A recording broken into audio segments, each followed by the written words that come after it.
G'day YouTube, Warbles on a lot here, with an update on the dying phone that's not dead yet. I have managed to coax the phone to take a charge when it's switched off.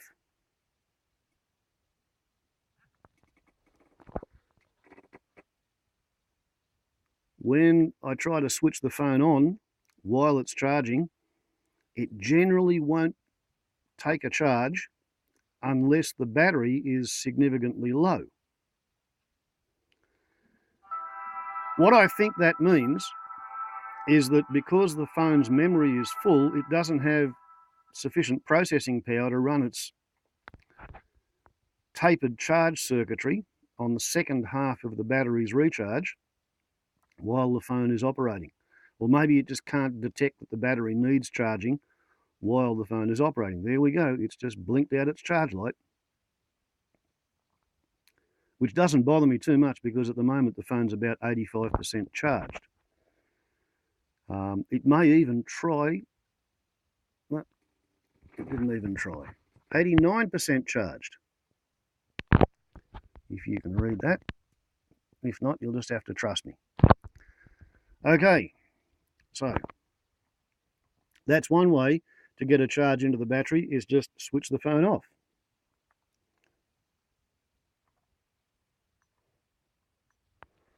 And as soon as the processor doesn't have to try and run the phone as well as taper the charge, there we go.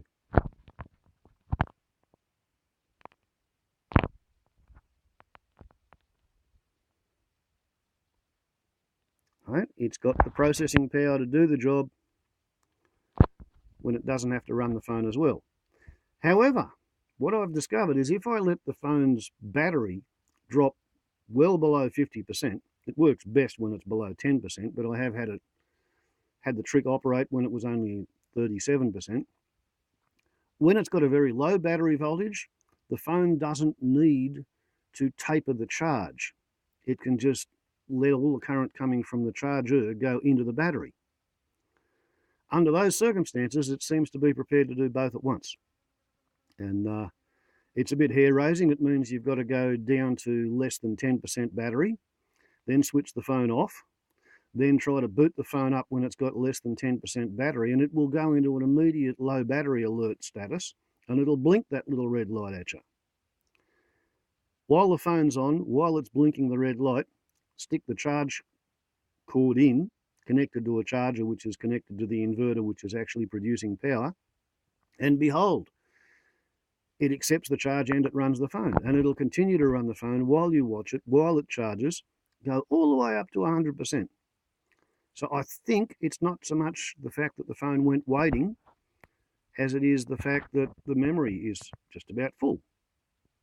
A couple of times I've had a go at dumping the excess data into a micro SD card, and that's not going to work anymore. So yeah, it wasn't the waiting exercise, it's just the fact that the memory's full.